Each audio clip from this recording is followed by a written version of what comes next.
Olá, minha gente. Sou Raíssa, estou chegando com mais um podcast do blog Softball Não. Essa manhã de domingo, temos agora 28 graus aqui em Natal, sensação térmica de 31, um pouquinho mais leve que ontem, que a sensação estava de 35. Os ventos voltaram, né? Aqui agora ventos com 26 km por hora. Talvez até porque essa tempestade aí... Agora a tempestade era um furacão Matthew nos Estados Unidos, né? Tava só ganhando força e aí parece que levou os ventos embora daqui de Natal.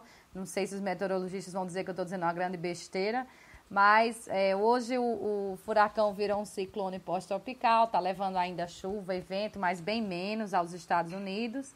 E Natal voltou a ter vento, já que ontem praticamente não tinha vento e o forno aqui estava muito grande. Bom, chegando com esses novos ares, né, o ABC conseguiu subir para a Série B, fez o esperado. Aliás, foi tudo muito esperado esse ano, né? O acesso do ABC e o descenso do América foi tudo dentro das previsões. Vou passar aqui rapidinho o resultado, né? O ABC venceu na sexta-feira o Botafogo de Ribeirão Preto por 1-0, o gol de Erivelton, cria da casa aí. E ontem o Guarani conseguiu voltar para a Série B depois de um bom período, né? Tinha feito uma campanha muito ruim no ano passado. Contratou Marcelo Chamusca, que também vivia esse tabu de não subir. 2 anos com o Fortaleza em primeiro e 2 anos caindo nessa fase da hora da onça beber água, né? O Marcelo Chamusca não conseguia se classificar nessa Série C para a parte do acesso mesmo, mas ontem conseguiu. O Guarani venceu o Asa por 3-0. Os gols foram de Leandro Amaro de cabeça e 2 gols de Eliandro, um deles de cabeça. E o interessante, eu tinha até dito isso, que achava que o Asa realmente era muito favorito, porque o Guarani tinha que fazer 2-0. O interessante é que eu dizia justamente isso, que se Marcelo Chamusca não subisse, eu acho até que injustamente ele ia ficar marcado, né? As pessoas iam associar ele a um treinador que, quando chega a hora mesmo importante, não consegue levar seu time, né, para a fase principal. E ontem ele conseguiu passar por cima disso de um jeito bem interessante, porque o Guarani jogou de uma forma durante toda a primeira fase, não tinha um camisa 9 mesmo, já que Pipico, que era quem cumpria essa função, um jogador de muita movimentação, tem bastante habilidade. E o Marcelo Chamusca vinha pedindo aquele camisa 9 de força, né? Aquele jogador pesadão, né? Grandão. E esse jogador só veio chegar realmente para essa fase principal, né? Do mata-mata. E ele mexeu na equipe para jogar contra o Asa, e aí choveu de crítica, né? Eu se torcesse pelo Guarani, eu fosse analisar, ia criticar também, porque a gente tem aquele ditado que diz que time que está ganhando, a gente não deve mexer nele. O Guarani vinha ganhando até mesmo quando jogava com time reserva.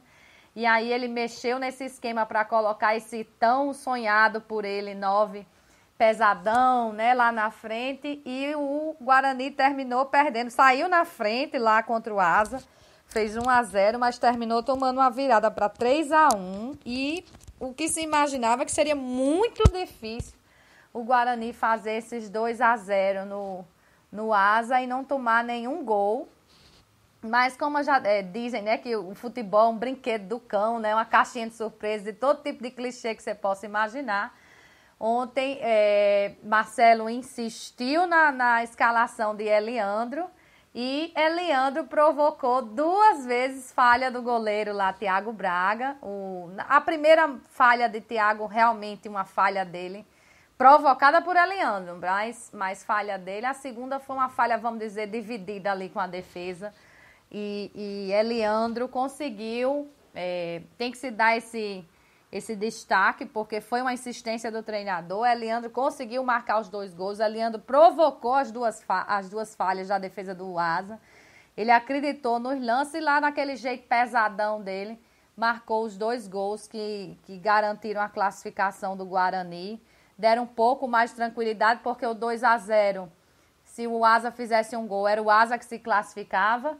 Quando fez o 3-0, pelo menos o peso de um gol do Asa diminuiu, porque o jogo iria para os pênaltis, né? Então, passou o Marcelo Chamusca, né? Chegou a chorar em campo e era rezando, agradecendo por tudo o que tinha conseguido, porque não deve ter sido fácil mesmo. Nessa semana, não deve ter sido fácil ser Marcelo Chamusca, por tudo que aconteceu no jogo contra o Asa, por tudo que já aconteceu com o Fortaleza quando ele era o treinador, e a pressão em cima dele nessa final, mas ele conseguiu colocar o Guarani. Hoje essa pressão certamente está no lado do Fortaleza, todo mundo querendo acompanhar esse jogo. No Brasil todo, certamente, quem gosta de futebol quer acompanhar o que danado vai acontecer com Fortaleza, que terceira vez que chega como primeiro colocado, nas 2 vezes anteriores não conseguiu passar. Já se viu que o problema não era o treinador, né? Mas se bem que nesse ano o Fortaleza tem uma coisa diferente, que trocou o treinador na hora decisiva, não porque quisesse, né? O Marquinhos Santos foi para o Figueirense, salvo engano, recebeu uma proposta boa e deixou o time nessa hora decisiva. E o Fortaleza terminou contratando um outro experiente, também vencedor, que é Emerson Maria. Bom, mas hoje às 11 a gente tem Boa e Botafogo de João Pessoa, lá em Varginha, né? E esse jogo vai ter transmissão para todo o Brasil pelo EI Max. Também um jogo interessante de se ver. O Botafogo, que é a equipe que eu tinha apostado desde o início para subir, achei que deu uma caída grande desde que perdeu para o América lá. E eu estou apostando hoje que a classificação vai ficar mesmo com o Boa, mas sem tirar esse mérito dessa equipe que veio jogando tão bem o ano todo, como foi a equipe do Botafogo de João Pessoa. E mais tarde, né, às 19 horas, essa expectativa aí do Brasil inteiro para saber o que é que vai acontecer com Fortaleza. Hoje tem Fortaleza e Juventude, né, também um grande aí do futebol querendo voltar a um cenário um pouco melhor, como é a Série B.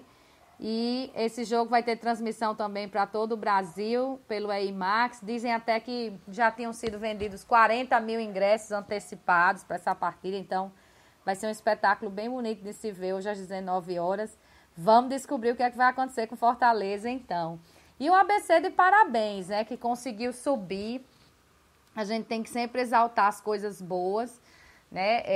Aliás, a curiosidade que tem, que eu esqueci de falar, de ABC e Guarani, as 2 primeiras partidas, né, decisivas dessa fase de quartas de finais, que ABC e Guarani conseguiram marcar seus gols com falha da defesa adversária, né? Como eu disse aqui, o Eliandro provocou 2 falhas lá da zaga do Asa, especialmente do goleiro Thiago Braga, que é um bom goleiro. E o Erivelton conseguiu numa falha. Agora vou ficar devendo quem foi o zagueiro lá do Botafogo de Ribeirão Preto que falhou, né? Que deixou ali a bola escapar para ele. E ele, com muita tranquilidade, conseguiu avançar e fazer o gol da classificação do ABC. O jogo que era um jogo muito feio, muito nervoso, como é de ser mesmo nessa fase. Não tem como ser diferente. Eu acho até injusto demais que tudo se decida nesses mata-matas depois de uma fase tão longa de classificação. Quando você tem uma fase curtinha ali de 4 equipes num grupo, ainda dá até para entender que se tem uma fase tão rápida, tudo se decide em 2 jogos, mas depois de uma fase tão longa, né, 18 rodadas, aí tudo se definir em 2 jogos, eu acho errado. Acho que a CBF poderia fazer aí um octagonal, né, colocar as 8 equipes para disputarem as 4 vagas, todo mundo contra todo mundo, ida e volta, e subir essas equipes. Tem tempo para isso, né? A gente tá ainda... a própria Série C pode ter umas rodadas mais compartilhadas durante a semana, não toda a fase de classificação, mas... Ou até mesmo transformar de vez, né? Escancarar de vez que a Série C vai ser em 2 turnos. Eu acho que já tem equipe tradicional para isso, já tem TV para isso, né? E essa questão de custos, se você com um campeonato mais longo também consegue um patrocínio melhor, é mais exposição. Eu penso que já vale, já cabe uma coisa dessa aí na Série C. Então, a curiosidade foi essa. Vamos ver se hoje, entre Fortaleza e Juventude, Boa e Botafogo, se também nós vamos ter 2 acessos marcados por defesas que falham na hora H, né? Na hora do vamos ver, na hora da pressão, na hora daquele jogo que todo mundo é com o coração na mão. Eu era assistindo, o pouco que eu assisti das duas partidas, assim, me deu uma pena muito grande de quem estava lá no estádio, porque você ainda assistindo em casa, você ainda pode olhar para alguma outra coisa. Dentro do estádio não adianta, é aquele clima mesmo de tensão. Ainda bem que as duas torcidas terminaram comemorando os acessos. Sobre o ABC especificamente, a gente tem que ressaltar assim, uma coisa que certamente todo mundo já ressaltou, mas eu gosto de bater mais nisso, que foi essa contratação do técnico Geninho. Há anos que eu bato na tecla que contratação de treinador com convicção não é gasto, é investimento. Se você confia naquele treinador, ele vai conseguir os jogadores que você quer, não vai trazer ninguém para ser mandado embora. Se perder, você vai manter a convicção que ele está no caminho certo, que o negócio são só uns ajustes que faltam. Então, você consegue superar alguma crítica por parte da torcida, pressão para mandar embora. A torcida mesmo enxerga que é aquele, não vai mudar, né? Então, contratar treinador com convicção, fazer um investimento maior para um nome certo, que você enxerga como certo, como o cara que vai ficar não só uma temporada, mais de uma temporada no clube, né? Então, eu penso que isso é um investimento corretíssimo. E o ABC, que tinha feito uma péssima contratação com o Narciso no início do ano para o campeonato. Aliás, era uma coisa até discutida. Quem tinha contratado pior, se era o América com a Luiz Guerreiro ou o ABC com o Narciso. O ABC rapidamente enxergou o problema, mandou Narciso embora. Eu estava aqui consultando, né, os arquivos. Geninho foi contratado em 22 de fevereiro, né, e estreou, acho que no dia 24, contra o Imperatriz na Copa do Nordeste. Venceu. O Imperatriz não era uma senhora equipe, mas o que importa é a confiança que surge de um determinado resultado. Então, ele venceu por 2-1. E eu vou dizer aqui, a equipe que entrou em campo, né, do ABC naquele dia foi Vaná, Erivelton, Jefferson, Gabriel e Luiz Felipe, Márcio Passos, Zaqueu, depois entrou Bida no lugar de Zaqueu, Ítalo e Lúcio Flávio. E no ataque, Nando, que depois cedeu a vaga a Naldinho, volante, e Alemão, aquele mesmo que depois foi para o Botafogo de Ribeirão Preto, virou artilheiro lá e foi embora e não enfrentou o ABC agora aqui na final. Os gols foram de Naldinho e Márcio Passo. Isso foi a estreia de Geninho. Na final do estadual, a equipe do ABC já era quase que essa equipe que está aí hoje. O ABC venceu de 4-0 o América. A equipe entrou em campo com Vaná, Felipe Souza, Gabriel, Márcio Passos e Alex Juan. Zaqueu, depois entrou Jardel. Erivelton, depois entrou Leozinho.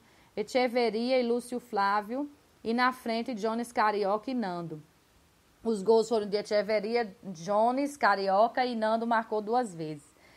Vejam bem, e a equipe que subiu, esse último jogo, que não adianta a gente fazer uma análise do campeonato todo, levaria muito tempo, são 18 partidas, mas a equipe que subiu tinha Edson, Felipe Souza, Gustavo Bastos, Cleiton, Márcio Passos, Anderson Pedra, depois entrou Caio Mancha. Felipe Guedes, Erivelton, Lúcio Flávio, depois entrou Echeveria. E na frente, Jones, Carioca e Nando, o gol foi de Erivelton, como eu disse.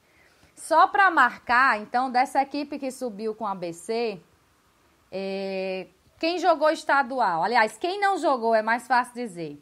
Edson, quem mais aqui? Eu não sei. Acho que Felipe Souza jogou, Gustavo Bastos jogou, Cleiton jogou, embora não tenha sido pelo ABC, foi pelo Alecrim.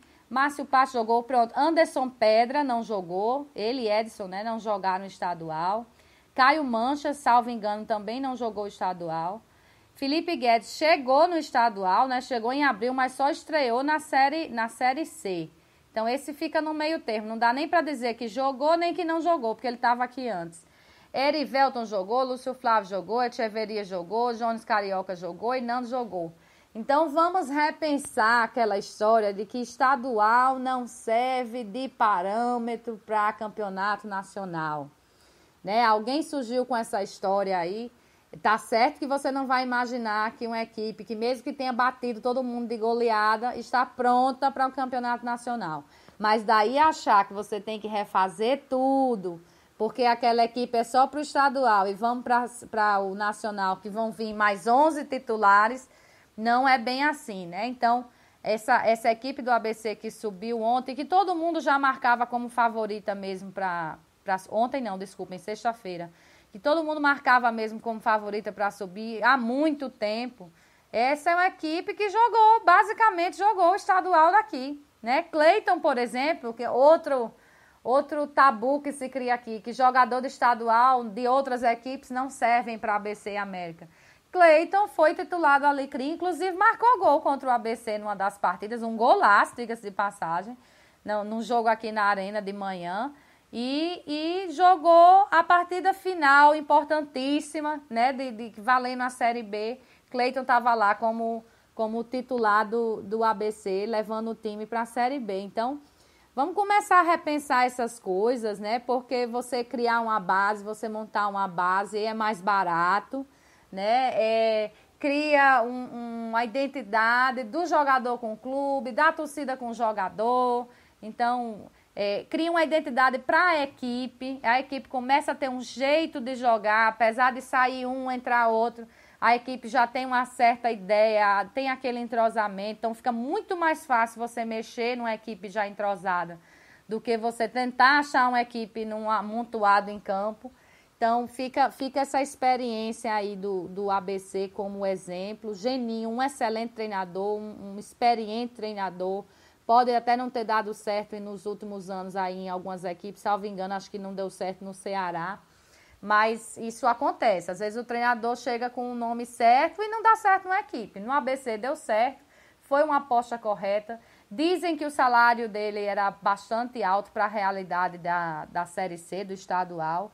Não sei dizer, também não conversei com ninguém do ABC para saber, mas dizem que era entre 50 e 60 mil o salário do Geninho aí no ABC. Se era, não sei. Certamente pergunte agora a qualquer torcedor se valeu a pena, ou até mesmo aos diretores do ABC, que eles vão dizer que valeu, porque no fim das contas o ABC agora está com a perspectiva aí de embolsar no próximo ano 8 milhões de reais, segundo as contas do presidente Judas Tadeu, né? São 5 milhões de cota de televisão, com mais 3 milhões que ele espera arrecadar com sócio e com patrocinadores, afinal você numa Série B a visibilidade é bem maior. Então, certamente os 50, 60 mil, não sei, de Geninho, somados aí de fevereiro para cá, nem sei, dá o quê? 8 meses, talvez? Dá uns 400 mil reais. Lógico que a ABC arrecadou também dinheiro nesse caminho, menos até, porque a torcida ficou devendo, só compareceu ontem, né? Aliás, sexta-feira ao estádio, mas certamente no universo de 8 milhões que serão arrecadados no ano que vem e tudo que já foi arrecadado nesse ano também, a conta ficou pequena do que se devia aí a Geninho para o que ele conseguiu, né? A boa relação custo-benefício. Então fica aí os parabéns, né, para todos os ABCdistas, né, para os que fazem o ABC por ter conseguido essa importantíssima vaga na Série B do próximo ano. A gente começa a ver o Rio Grande do Norte de novo com a cabecinha de fora aí, né, pelo menos olhinho de fora numa projeção nacional, já que o América terminou caindo para a Série D. Então vamos ver como é que as coisas se desenrolam daqui para frente. Como bem disse Geninho, né, é hora de fazer um planejamento, de ter a cabeça no lugar. Eu, se fosse presidente do ABC, estaria já me preocupando em manter Geninho para o próximo ano, manter essa base, que é uma base boa, uma base vencedora para o próximo ano. E a partir daí a gente vai montando, né, uma equipe aos poucos para chegar à Série B. Não adianta também achar que porque é Série C ou estadual ninguém presta, né? A gente tendo uma base boa consegue. Eu me lembro, por exemplo, em 2005, quando o América conseguiu montar aquela equipe do nada, né, com Paulinho Freire, trazendo jogadores de São Paulo, que o povo até dizia que Paulinho ficava na Praça da Sé perguntando: ei, você quer jogar no América? Você quer jogar no América? E aquela base conseguiu subir da Série C para a Série B, com a melhor campanha, apesar de ter sido vice-campeão de novo, né? Aquela mesma base conseguiu também subir para a Série A. Então, é olhar com carinho para essa base aí, para esse treinador, para de repente, quem sabe, o ABC chegar nesse sonho tão acalentado aí de subir para a Série A. Bom, sobre o América, né? A gente tem várias notícias aí na semana. O subprocurador do STJD arquivou aquela denúncia. O América já anunciou que vai recorrer. O Remo, antes mesmo de sair essa notícia, já tinha mandado quase que o time todo embora. Quer dizer, o Remo praticamente, de fato, desistiu dessa vaga. Tá? Se ainda disputa de direito, de fato ele desistiu da vaga. Se bem que o Remo não anunciou se vai recorrer ou não, acho até que eu li alguma coisa dizendo que ia recorrer. E o América anunciou na sexta, na tão esperada entrevista coletiva de Beto Santos, né? Que só virou entrevista no fim mesmo. Tanto o Vermelho de Paixão como o América divulgaram vídeos aí, mas não são vídeos da entrevista. É da parte de pronunciamento do presidente, não há as perguntas dos jornalistas nem nada. Mas lá ao vivo, na hora, né, o América liberou pelo Facebook. Eu consegui assistir a um pedaço ali, muito mais pelo empenho de Janaína, porque eu estava correndo para lá e para cá, resolvendo problemas de trabalho. Mas consegui ainda ouvir alguma coisa pelo empenho dela em colocar lá no Facebook dela e ouvir. E algumas coisas ficaram mais interessantes do que foi dito, de tudo que foi dito, né? Primeiro, acho que a única boa notícia grande, assim, para a torcida do América foi que Diá não fica. Pela primeira vez, essa diretoria que chegou em 2015 está fazendo exatamente o que a torcida quer, porque em 2015 a torcida queria um treinador, aí depois queria outro, e nem um nem outro, e ficou mesmo a Luiz Guerreiro. Nesse ano, pelo menos, o América dava grandes mostras de que ia manter Diá, até porque parecia que já estava montando o time da Série D durante a Série C. E, graças a Deus, chegou a notícia de que ele não vai ficar. Diá vai seguir seu caminho certamente vitorioso em outras equipes. Caiu até numa equipe acho que é do Altos, né, do Piauí, que ele vai. Está na Copa do Nordeste essa equipe. Agora eu não vou lembrar o grupo, eu não sei se é o grupo do ABC, o grupo do América. Ou outro grupo. Então, sorte aí para Diá, que é um bom olheiro, certamente vai montar uma boa equipe lá para o Altos, não tenho dúvida disso. Vamos ver se conseguirá o mesmo sucesso lá do Campinense.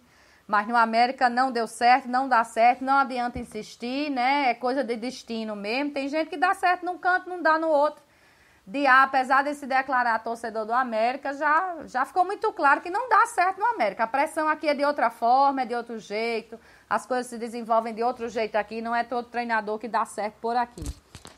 A péssima notícia que eu achei é que, assim, do que eu tirei da entrevista do presidente, apesar dele ter assumido lá a responsabilidade, como ele disse, separando responsabilidade de culpa, que ele disse que a responsabilidade é toda dele, mas a culpa não é não. A culpa é dividida com muita gente, né, e tudo. Embora eu acho que nesse caso aí, que se ele é o presidente e é quem pode mandar embora e trazer as pessoas, a culpa termina sendo dele em última instância, mas tudo bem. De todo jeito, fez esse meia-culpa lá, mas o que ficou para mim é o discurso de sempre. Aquele discurso de tudo vai mudar, é muita inovação, estamos trabalhando, estamos acertando com os erros, já detectamos os erros, vamos consertar os erros, e assim, aquele discurso de sempre. Eu acho até que talvez Beto não tenha ideia do quanto o nome dele está sendo rejeitado dentro da torcida, do quanto as pessoas têm prometido não fazer mais sócio por causa da gestão dele. Cabia até talvez uma mudança de postura, uma mudança de forma de se expressar, tirar um pouco mais dessa formalidade, essa coisa parece meio fria, meio distante, chegar mais com aquele jeito mesmo de povão, né, para ver se consegue conquistar de novo a torcida, porque, de novo, olha, por exemplo, anunciou-se que agora o grupo de futebol não tem mais diretores de futebol. O que o América vai ter é um grupo de futebol com 4 pessoas. Aí eu pergunto, por que se faz um anúncio desse, se não vai se dizer quem são essas pessoas? É um segredo de Estado. Quem são essas pessoas que vão comandar o futebol do América? Ninguém sabe.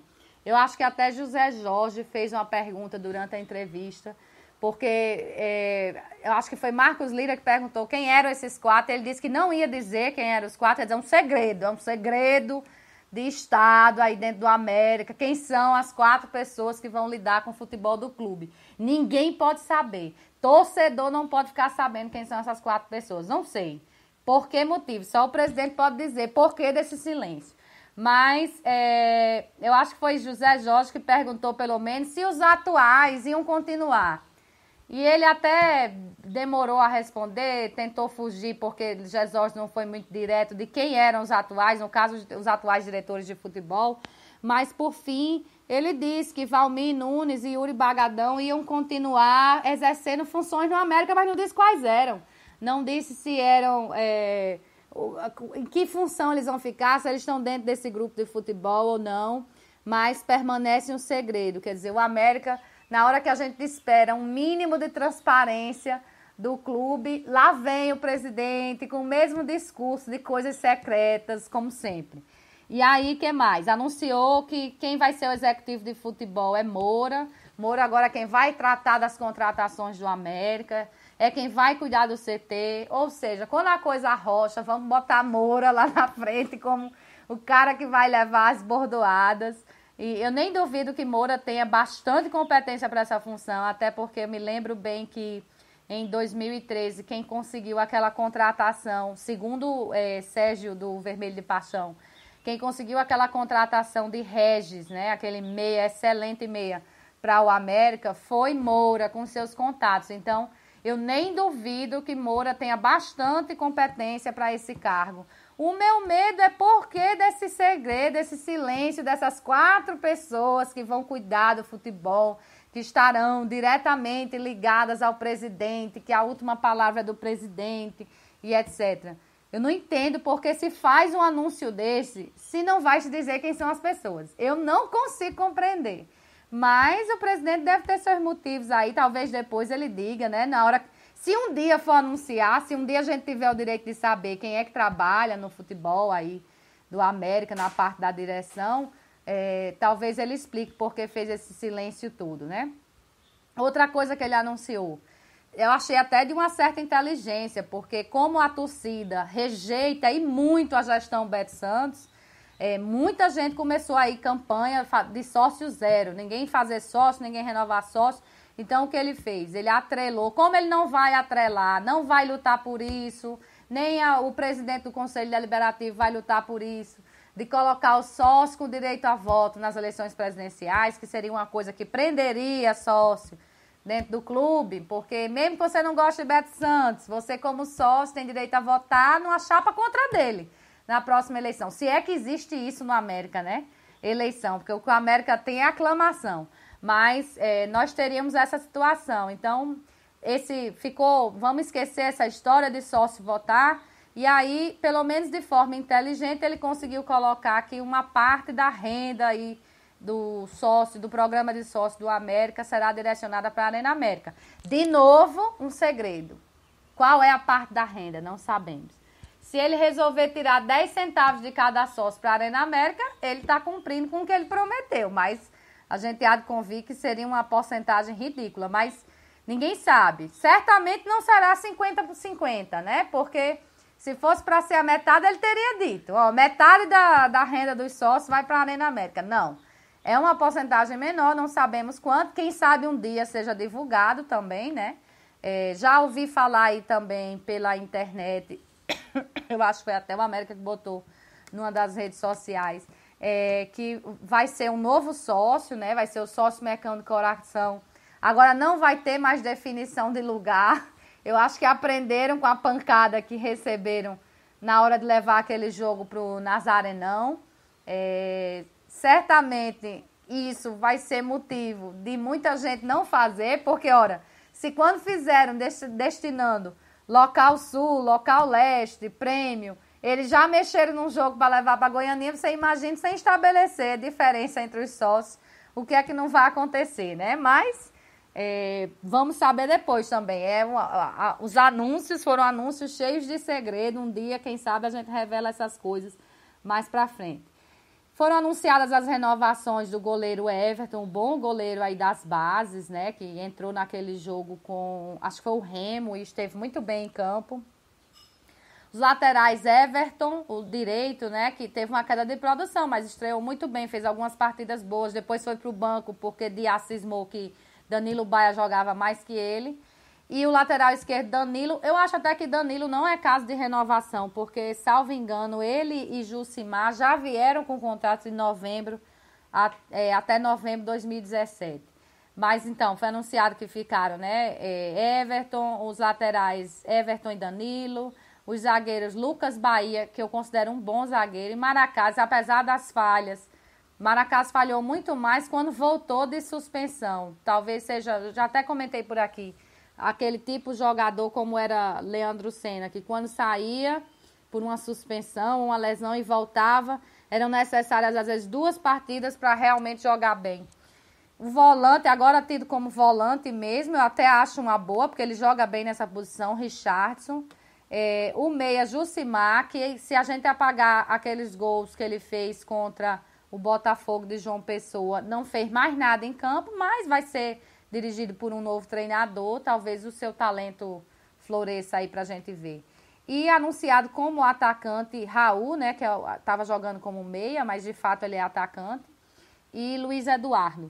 Também o América, e não o presidente. O América anda anunciando que ainda negocia com mais 3 para ficarem. Desses 3, o que eu sei é que são o goleiro Ricardo e o meia Thiago Potiguar. O terceiro eu não sei quem é. Não faço ideia, não sei se é o atacante Rômulo. É um chute aqui meu, não ouvi de ninguém isso. E o presidente também anunciou que o treinador chega na segunda de manhã.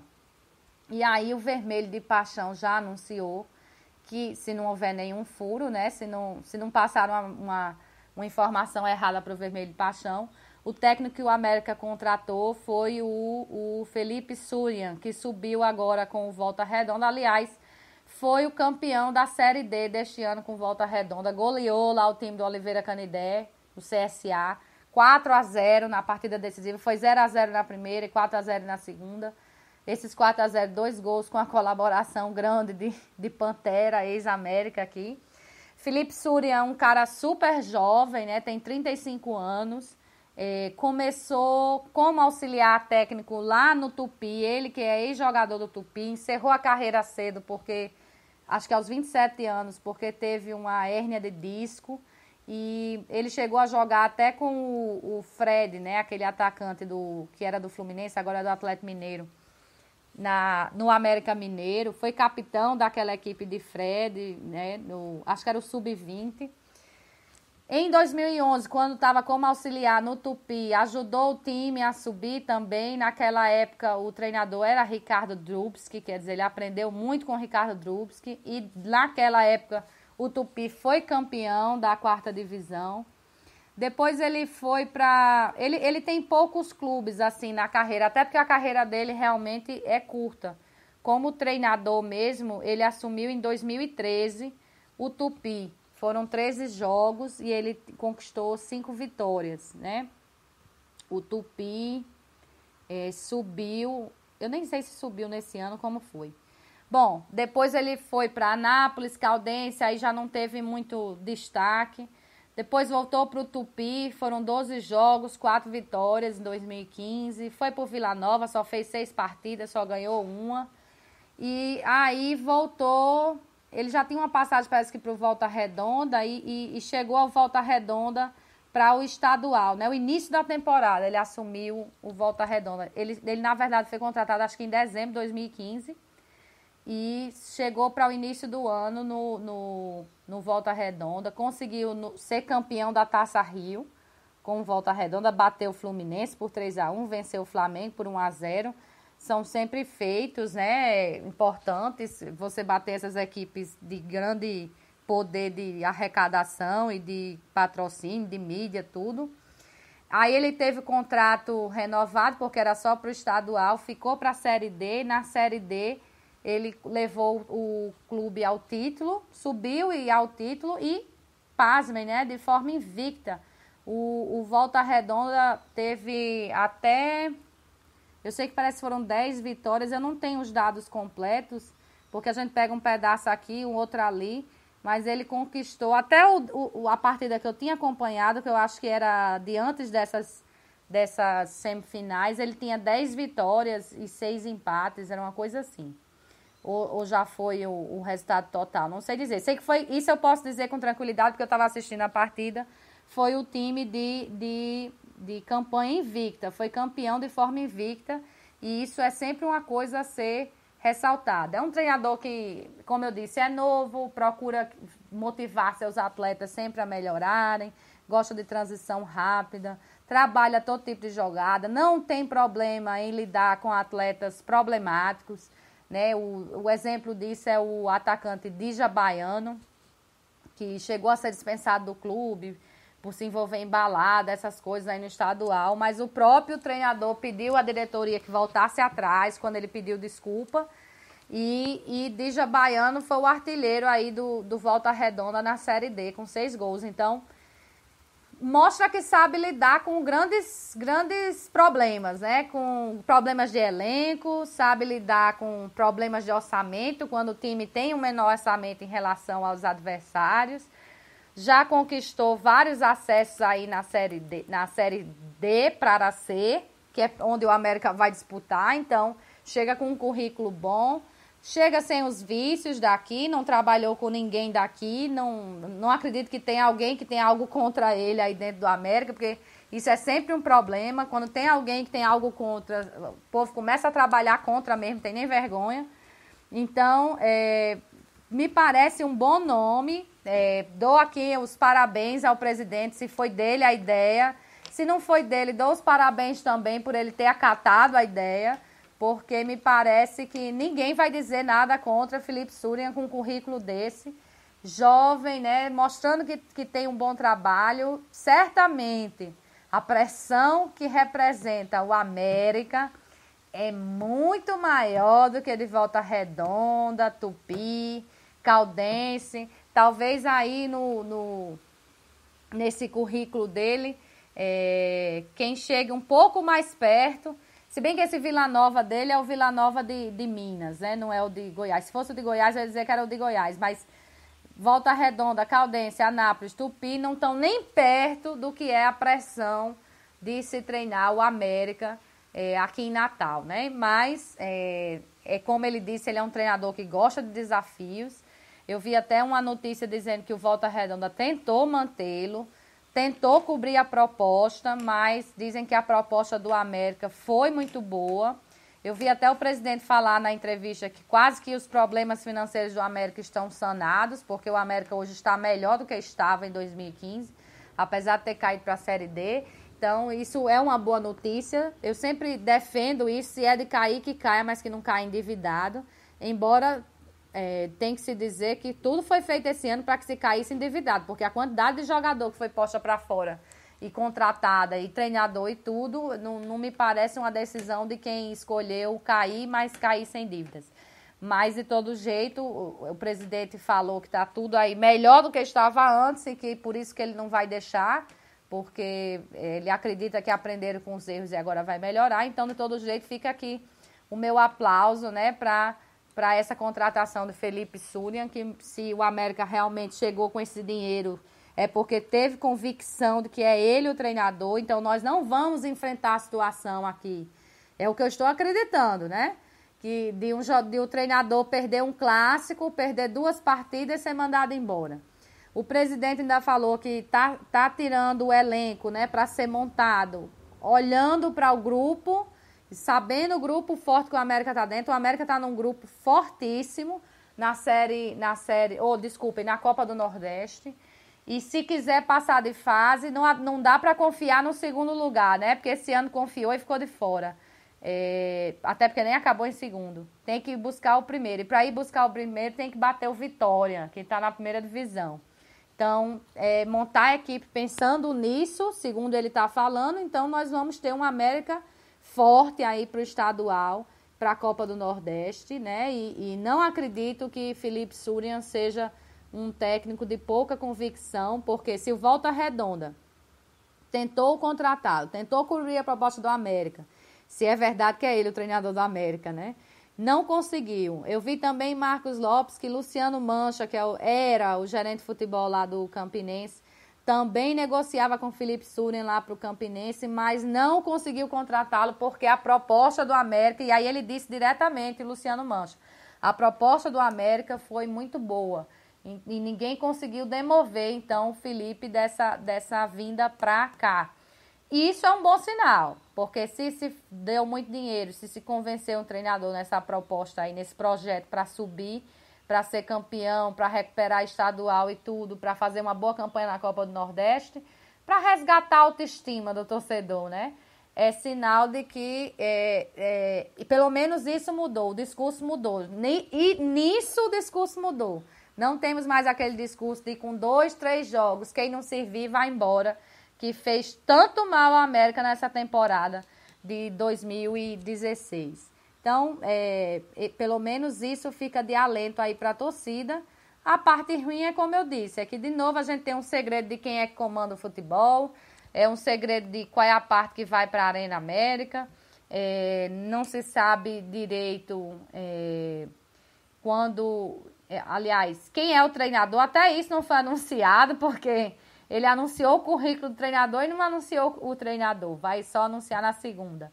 Mas isso é dos males o menor. Pelo menos anunciou na sexta que na segunda já tem treinador por aqui. E é isso. Também rolou aí na internet uma conversa de que o presidente teria sido agredido numa festa por um torcedor chateado com o que tinha acontecido com a América. A festa foi mesmo depois da vitória do ABC, né, da subida do ABC, mas o presidente já declarou aí no Twitter que não tem nada a ver, a agressão foi por outro motivo, foi um fato gratuito e de todo jeito é deplorável, né? Violência, ninguém deve apoiar em nenhum momento violência. Certamente as coisas serão apuradas, como estava em um ambiente de festa, todo mundo se conhece, então acredito que as coisas serão resolvidas aí da melhor maneira, pelo menos para quem foi agredido, que foi o presidente, né? Fica aí a solidariedade, porque a violência não leva a nada, embora nesse caso é uma violência de ambiente de festa, não tem nada a ver com o futebol. Bom, minha gente, é isso, né? Então, fica aí o convite para quem quiser acompanhar o bate-papo da sexta-feira sobre outros assuntos. No sábado, na sexta-feira às 7 da noite, no sábado às 11h30 a gente bate papo em inglês e no domingo às 10 horas a gente volta aqui com o futebol, já vai ter o treinador do América, já vai ter, acho que a primeira partida, né, da semifinal entre ABC e Guarani, deve ser aqui no Frasqueirão, porque eu acho que o Guarani tem melhor campanha. E já vai ter também que se o Fortaleza finalmente conseguiu subir ou caiu na sua sina de sempre bater na trave, chegar em primeiro e cair para o quarto do outro grupo. Eu não acredito que esse ano seja assim, mas vamos descobrir hoje, né? E vamos bater papo sobre tudo isso na próxima semana. Brasil também hoje vai embora, né? Passou a semana aqui, uma goleada maravilhosa, torcida maravilhosa na Arena das Dunas. Tanto as torcidas de ABC como de América lá marcando presença com camisa, com bandeira, com os gritos também, né? A torcida do ABC gritou. Opa, a Janaína tá me dizendo que acha que é sorteio o mando de campo do Guarani. Eu boto no blog, certamente, a respeito. Mas as torcidas marcando presença, né? A do ABC gritando sobre o ABC e a do América vaiando a do ABC. Foi engraçado isso no jogo de quinta-feira. E o Brasil vai embora hoje, né, para a Venezuela, para pegar a Venezuela aí nas eliminatórias, sobre o grande comando de Tite, que é o que eu digo, convicção em treinador é muito importante. Parabéns aos ABCdistas, vamos torcer para o América traçar aí um novo caminho. Não parece tão diferente, mas com Felipe Surin isso sim parece diferente. Boa semana a todos e até lá.